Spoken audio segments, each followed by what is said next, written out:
오늘이라는 것은 사실 저주가 아니라 선물로 우리에게 주어졌다라는 것을 다시금 깨닫게 됐습니다. 사실 몰랐던 건 아니에요. 다 알고 있어요. 누구나 다 오늘이 선물이라는 사실을 알고 있습니다.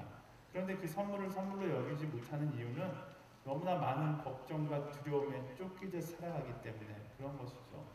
다들 집에 돌아가서 오늘 하루도 끝났구나 라고 생각하면 이제 월요일을 생각하면 행복하고 기뻐요. 내일 드디어 새로운 날 월요일이 내게 주어졌어 라고 생각해야 되는데 많은 사람들이 내일은 어떻게 살아갈까 걱정하는 그런 세상에 우리는 살고 있습니다.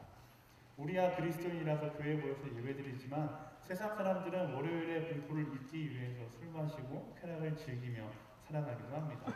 어쩌면요 오늘이라는 시간이 선물로 주어졌는데 사람들은 걱정과 근심에 사로잡혀서 선물이 아닌 저주의 오늘을 생각하면서 살아갈 수 있죠. 그래서 어떻게든 그 저주의 오늘을 벗어나려고 쾌락 가운데 중독된 채 살아가는 거예요. 그러다가 쾌락의 순간이 지나가면 또다시 시작되는 두려움 속에 또 걱정하며 살아가고 걱정하지 않기 위해서 술 취한 인생을 살아가거나 세상의 문화와 세상의 쾌락 가운데 빠져 살아가는 거예요. 왜 그렇게 걱정하면서 살아갈까요? 이유는 간단합니다. 내일 우리 삶 가운데 무슨 일이 일어날지 모르기 때문에 그래요. 만약 내일 우리 삶 가운데 무슨 일이 일어날지 안다라면 이론상으로는 우리는 걱정하지 않고 살겠죠. 하지만 내일 무슨 일이 일어날지 모르기 때문에 우리는 오늘 걱정하며 살아가는 것입니다.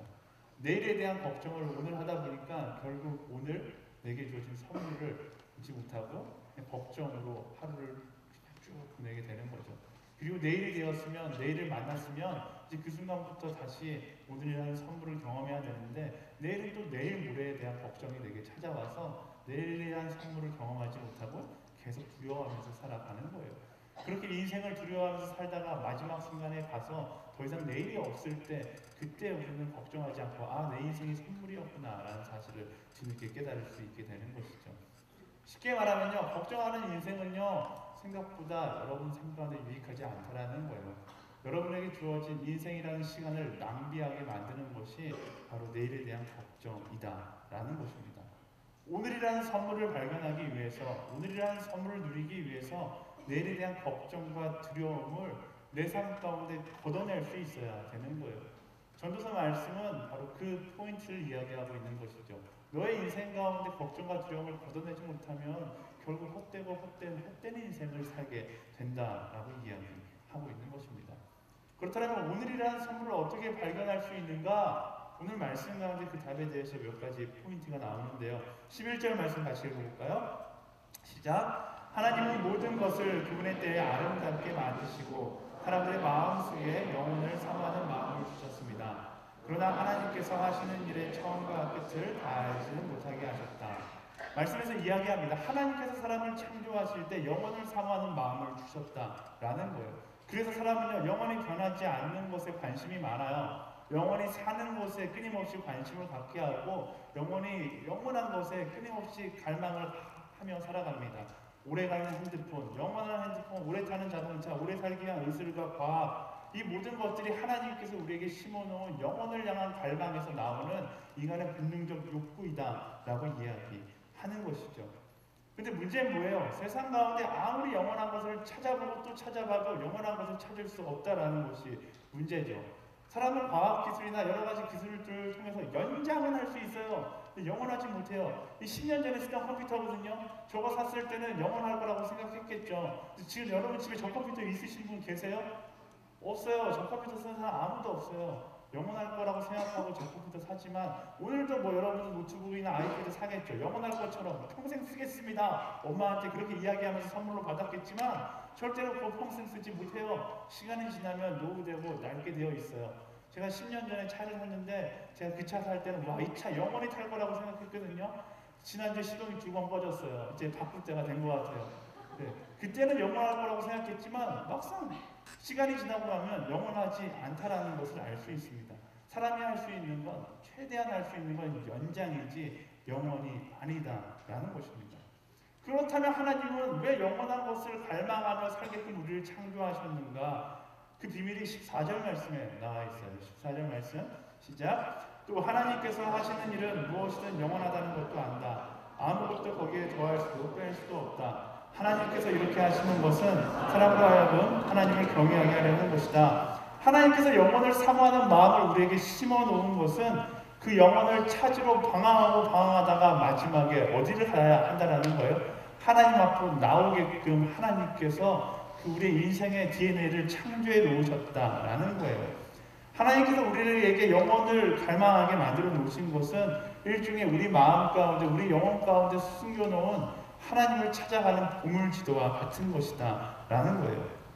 근데 문제는 뭐냐면 사람들은 그 보물지도를 선택하지 않고 스스로 영원할 수 있다라는 착각에 빠져 살아간다라는 거예요. 그 착각을 우리는 자존심이라고 이야기합니다. 나는 괜찮아, 나는 하나님이 없어도 돼 라고 생각하면서 나는 나로 만족해 라고 이야기하면서 헛된 자존심을 가지며 살아가는 것입니다. 그런데 이런 헛된 자존심은 사단의 달콤한 거짓말에 불과하다는 사실을 우리는 기억해야 하는 거예요. 사단은요 정말로 고리타분하게 아담 때부터 계속 똑같은 전략으로 우리를 공격합니다. 너희는 영원할 수 있어, 너희는 하나님 없이 완전할 수 있어 라고 이야기하지만 사단이 그렇게 아주 자신감 있게 그렇게 이야기한다는 것은 사단은 우리가 영원할 수 없다는 사실을 깨닫게 되는 것을 두려워한다라는 것이죠. 우리 인생 가운데 오늘이 참된 선물이라는 것을 발견하기 위해서는 결국 뭐예요? 나의 헛된 자존심을 내려놓고 내가 영원할 수 없음을 깨닫고 그리고 나서 나의 영적 DNA, 하나님께서 나에게 숨겨놓은 그 보물지도를 따라서 하나님 앞으로 나아가야 한다라는 거예요. 하나님 앞으로 나아가지 않고서는 오늘이라는 선물을 절대로 발견할 수 없습니다. 세상과 똑같은 삶을 반복하며 살아가는 거예요. 내일이라는 두려움 때문에 오늘을 취해 사는 인생을 살아가게 되는 것이죠. 어떻게 보면 인생의 마지막 죽음이라는 그 죽음이 두려워서 그냥 오늘에 취해 사는 인생을 살아갈 수밖에 없다라는 거예요. 하나님의 말씀을 따라 살아가는 사람은 결국 나의 자존심을 내려놓고 그 영혼을 찾아 하나님 앞에 나아갈 수밖에 없다라는 것입니다. 세상은요 영원할 수 없는 자기 자신을 마주하기 싫어서 그냥 스스로 영원하다라고 거짓말하며 살아갑니다. 그리고 마지막까지 자신의 자존심을 붙잡고 버티는 거예요. 나는 괜찮다, 나는 괜찮아, 나는 완전해. 겉으로는 괜찮다라고 이야기하면서 웃고 있지만 내면이 두려움으로 가득 채워지는 인생, 그게 자존심의 인생이잖아요. 자존심 센 사람 누구예요? 겉으로 나 괜찮아 라고 이야기하지만 속으로는 그 누구보다 더 큰 두려움을 가지고 살아가는 사람이 자존심이 센 사람인 거예요. 나는 괜찮다라고 이야기하면서 하루하루를 선물로 누린 것처럼 살아가지만 내면적으로 나는 괜찮다라고 이야기하고 속으로는 지옥을 경험하며 살아가는 사람이 바로 자존심의 사람이다 라는 것입니다. 사랑하는 여러분, 오늘이라는 선물을 누리기 위한 첫 번째 스텝은요 나의 자존심을 내려놓고 나의 연약함을 인정하는 거예요. 나는 완전할 수 없다라는 것을 인정하고 그 완전하신 하나님 앞에 나아가는 것이죠. 우리가 나의 자존심을 벗지 않으면 우리는 하나님을 볼 수 없고 하나님께서 내게 주신 선물을 경험할 수 없게 돼요. 여러분들 우선순위 영단어 여러분들도 있나요? 네, 저 때는 우선순위 영단어 그 단어집이 있었어요. 이 단어집의 가장 큰 특징은 빨간색 셀로판 종이가 있다라는 거예요. 경험해보시면 손 한번 들어보시겠어요? 생각보다 저랑 세대가 비슷하신 분이 많아요. 네. 빨간색 셀로판 종이로 이렇게 보면 가리고 보면 그 단어의 뜻이 보이지 않아요. 근데 셀로판 종이를 떼고 나면 단어의 뜻이 보여요. 우리 자존심이 그런 거예요. 나의 자존심을 가지고 나의 인생을 바라보면 답이 보이지 않아요. 영혼이 보이지 않아요. 정말 깜깜무소식이고 절망만 보여요. 그런데 그 자존심을 빼놓고 보면 하나님이 내 인생 가운데 새겨놓은 수많은 계획들과 하나님의 놀라운 역사들이 보이기 시작하는 거예요. 얼마나 많은 선물이 내 인생 가운데 주어졌는지 그 자존심의 딱지를 딱 떼고 나면 보이기 시작한다라는 것입니다. 사람들은요 보통 나의 연약함을 인정하는 순간 나는 끝장날 것이다 라고 생각합니다. 하지만 절대로 그렇지 않아요. 오히려 나의 연약함을 인정하는 순간 나를 속박하던 그 끈으로부터 자유함을 얻게 되는 거예요. 제가 자주 설교를 하잖아요. 여러분들 내 쌩얼을 보여주면 실망할 것이다. 아니요. 여러분의 쌩얼을 보고서 아우리치 한 개가 못 봐. 그걸 보고서 반하는 거예요. 너무 자주 이야기해서 식상하니까 제가 오늘 이준희 전사님한테 설교하기 직전에 미안하지만 당신의 아픈 과거를 좀 설교 예약을 쓰겠어요 이야기했더니 목사님 그런 말은 절대 안 됩니다 이렇게 이야기했는데 네 말해도 되죠 전사님? 네 동의라고 생각하겠습니다. 네 이준희 전사님이랑 같이 밥 먹으러 다니는 사람은 알 수 있어요. 전사님이 밥 먹으러 갈 때 신발 벗는 집을 안 가요. 그래서 왜 신발 벗는 집을 안 갈까? 그러다가 한번 그 리더십 수련회, 청년부 리더십 수련회 같이 갔다가 본부에 들어가면서 우연하게, 아주 우연하게 이준희 전도사님의 신발을 봤어요. 보는 순간 알았어요. 왜 신발을 벗는 식당에 안 가는지 알았어요. 간단한 신발 속에 숨겨진 비밀이 있는 거예요. 어떤 비밀이 있어요? 네, 깔창이 깔려 있는 거예요. 제가 신발을 들고 이준희 전사님한테 외쳤어요. 준희 전사 이게 뭡니까? 라고 외쳤어요. 준희 전사의 표정이 굉장히 당황하고 아무것도 아닙니다. 이러면서 신발을 들었어요. 제가 볼 땐 분명히 2cm인데 1cm밖에 아니었습니다. 이러면서 신발을 막 챙기는 거예요. 근데 그 뒤로부터 적어도 제 앞에서는 자유해진 거예요. 자기의 깔창이 걸리는 순간 나는 난쟁이가 될까 이렇게 생각했을 수 있겠지만 이제 걸림으로 인해서 적어도 우리 700명과 함께 식당에 가는 신발 벗는 식당에 가는 것이 두려워지지 않는 인생이 된 거잖아요. 남들은 깔창을 1cm에 잘 박수 한번 쳐줍니다. 네, 남들은 깔창을 1cm의 자존심이라고 이야기하지만 이 자존심 때문에 얼마나 마음 아파했겠어요. 마음 편하게 살아가는 거죠. 근데 이 자존심이 벗겨지고 나니까 수치스러울지 모르지만 하지만 그것으로 인하여 내 인생 가운데 선포되는 훨씬 더 큰 자유가 있게 되는 것이죠. 그게 바로 자존심을 내려놓고 하나님 앞에 나아가는 사람의 누릴 수 있는 자유와 마찬가지이다라는 것입니다. 저는 여러분들이 하나님 앞에서 그 자유함을 경험할 수 있게 되었으면 좋겠어요. 여러분의 헛된 자존심을 내려놓고 하나님 앞에서 정말로 진실되게 예배하는 사람들이 되었으면 좋겠습니다. 요즘 온라인 그 카드뉴스 중에 수련회에서 왜 울리기만 하느냐, 너무 감성적인 수련회로 다가가는 것 아닌가라는 카드뉴스가 화제가 되고 있습니다. 근데 저 역시 이 문제에 대한 고민이 굉장히 많은 목회자인데 저는 그렇게 생각해요. 수련회에서 눈물이 나거나 찬양을 뛰면서 하거나 이것은 감성의 문제를 떠나서 성령과의 만남의 문제라고 생각이 들어요. 왜 눈물 나게 하느냐? 저는 여러분 눈물 나게 한 적이 없어요.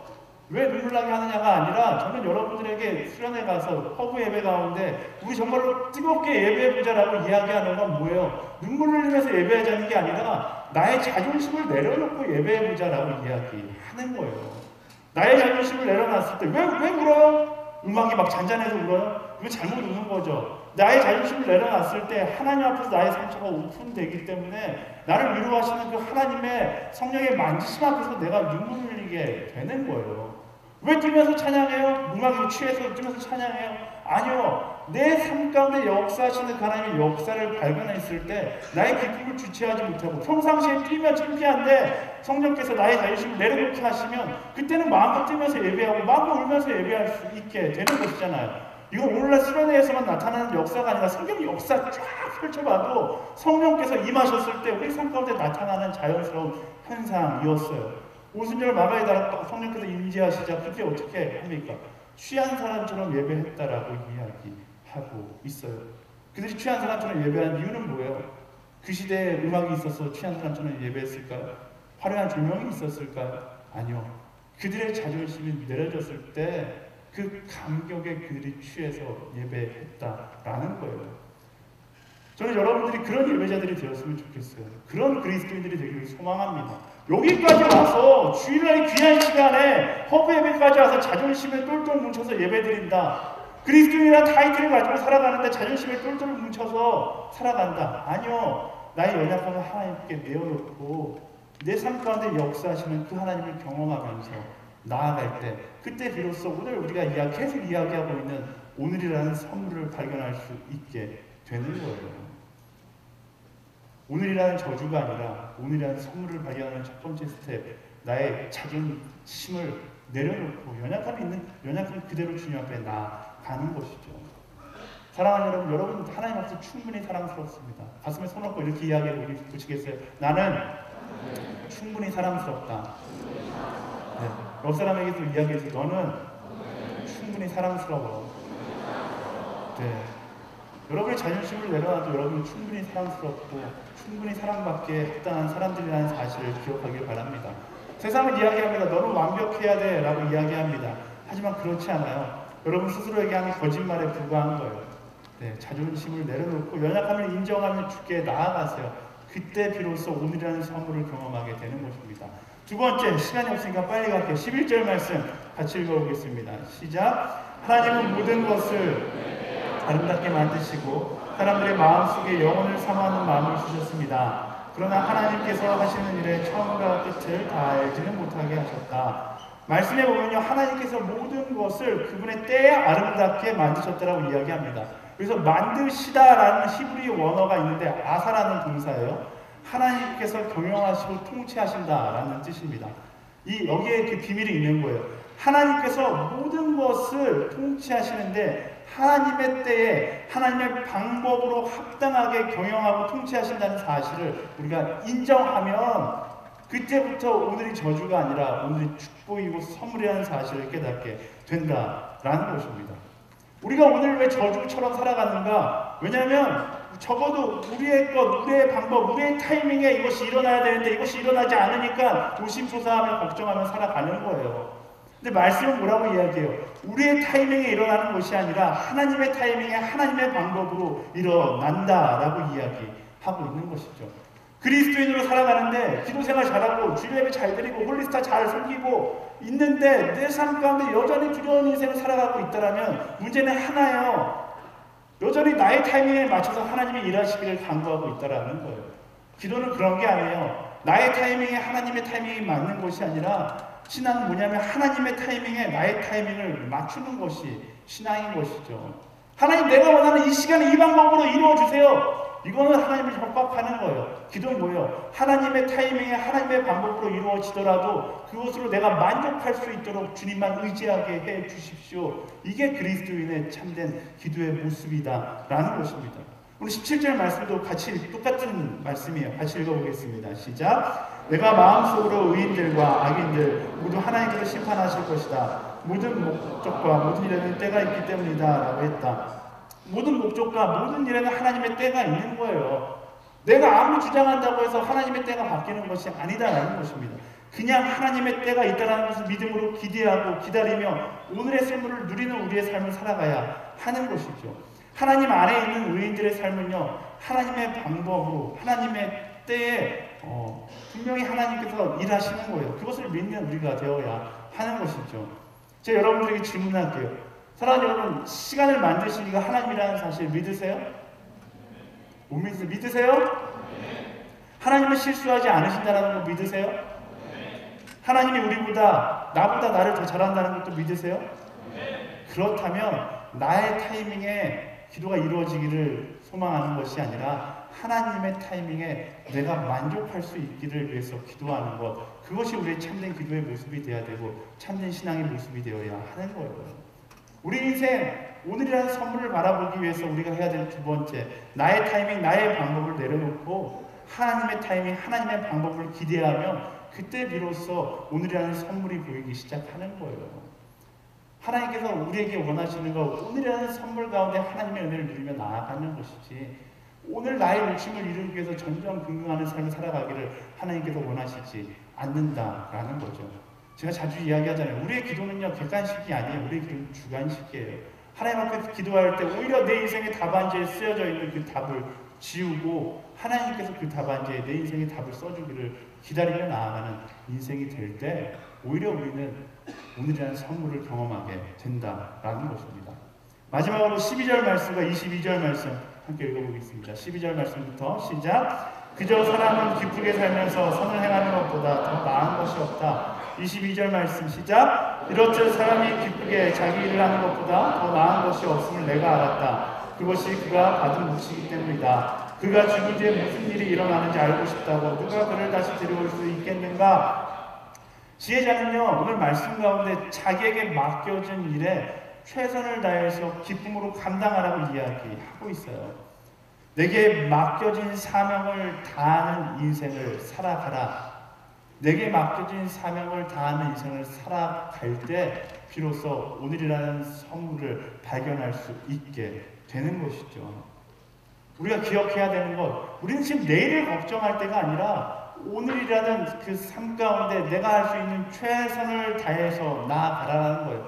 우리가 두려워하는 건 뭐예요? 그 결과가 두렵죠. 근데 결과는요, 내가 만드는 것이 아니라 하나님께서 만드시는 거예요. 그 사실을 인정할 때, 내 결과의 주권자가 하나님이라는 사실을 인정할 때 오늘 가운데 우리는 하나님께서 준비해 주신 선물을 볼 수 있게 되는 거예요. 때로는 실패할 수도 있어요. 때로는 내가 원하지 않는 결과가 나올 수도 있어요. 하지만 우리가 계속 나누었던 것처럼 모든 것을 다 아시는, 모든 것을 다 창조하신 하나님께서 합력하여 선을 이루실 것이라는 것을 내가 믿는다라면 우리는 내게 맡겨진 오늘이라는 상황 가운데 기쁨으로 최선을 다하며 나아갈 수 있게 된다라는 것입니다. 결론은 하나님께 전적으로 맡겨드리고 오늘을 기쁘게 일하며 살아가는 것, 그것이 바로 오늘이라는 선물을 누리는 비결인 거예요. 오늘의 결과는 주님께 맡겨드리고 뭐예요? 나는 최선을 다해 살아가는 것이죠. 많은 사람들이, 시대의 많은 대학생들이 내일에 대한 두려움 때문에 오늘의 나태함을 선택하며 살아갑니다. 여러분 부지런하게 사는 것처럼 이야기하지만 내일에 대한 두려움 때문에 얼마나 낭비하며 시간을 낭비하며 살고 있는지 몰라요. 우리나라의 고3들, 여러분 다 고3 지내봐서 알잖아요. 가장 공부하는 거 많이 공부하는 학생들처럼 보이지만 어떻게 보면 가장 많은 시간을 학교에서 잠자는 학생일 수도 있어요. 그렇잖아요. 수능에 대한 두려움 때문에, 막연함 때문에 공부하지 못하고 두려워하고 있는 것이죠. 하나님께서 원하시는 건 우리의 나태함이 아니에요. 내일에 대한 염려를 주님께 맡기고 오늘 내게 주어진 상황, 성경적으로 이야기하자면 내게 주어진 사명과 소명 가운데 최선을 다하며 살아가는 것이죠.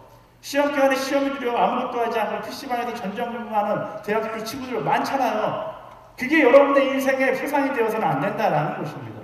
우리 인생은 뭐예요? 하나님께서 내일을 써주실 것을 기대하고 내게 맡기시고 오늘을 최선을 다하면서 살아가는 거예요.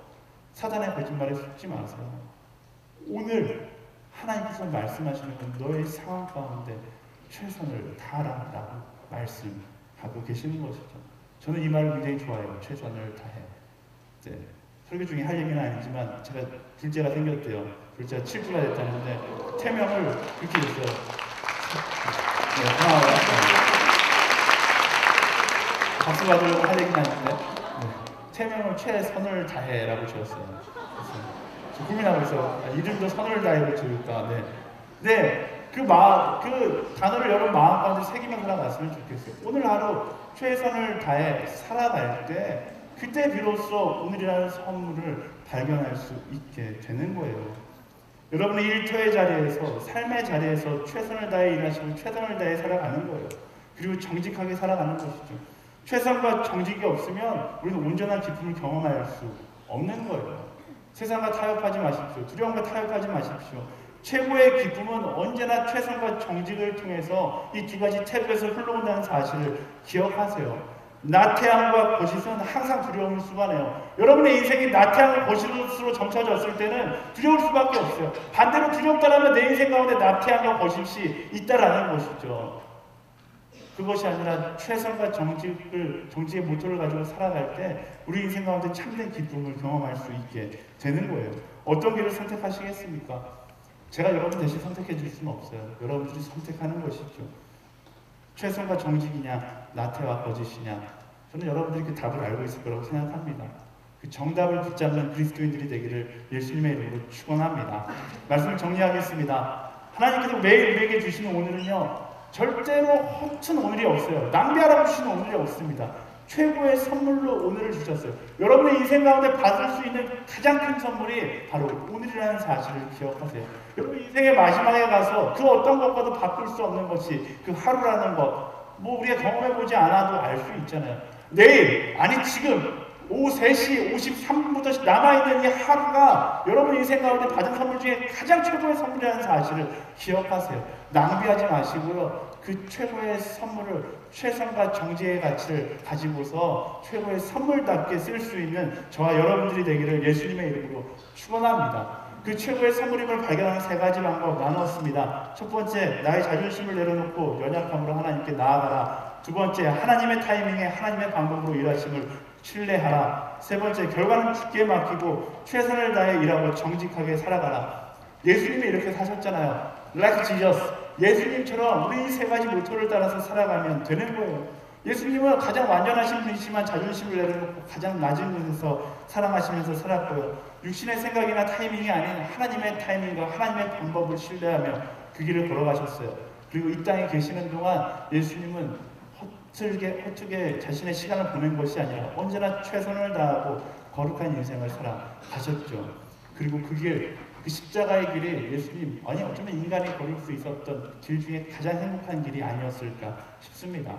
말씀을 따라, 예수님을 따라 오늘이라는 선물을 기쁨으로 누리며 살아가는 저와 여러분들이 되기를 예수님의 이름으로 축원합니다. 우리 옆 사람이 선포하겠습니다. 오늘이라는 선물을 발견할지어다. 아멘. 여러분 다 한 사람도 빠짐없이 하나님께서 누구에게나 주시는 것이 오늘이라는 선물이에요. 지금 현실 살고 있다라면 누구나 다 동일하게 똑같은 선물을 받고 있어요. 세상 최고의 그 선물 헛되게 보내는 것이 아니라, 낭비하는 것이 아니라 정말로 소중하게 최선을 다해서 하나님과 함께 누릴 수 있는 저와 여러분들이 되기를 소망합니다. 때로는 고난이 있겠죠. 때로는 아픔이 있겠죠. 고난과 아픔은요 간단해요. 하나님과 동행하는 우리의 삶을 방해하고자 하는 것이죠. 그것을 고난과 슬픔을 묵상하는 것이 아니라 어떻게 해야 돼요? 고난과 슬픔을 넘어서 역사하시는 그 하나님을 바라보고 나아가는 거예요. 아멘? 아멘? 네. 그냥 결단하며 나아갔으면 좋겠습니다.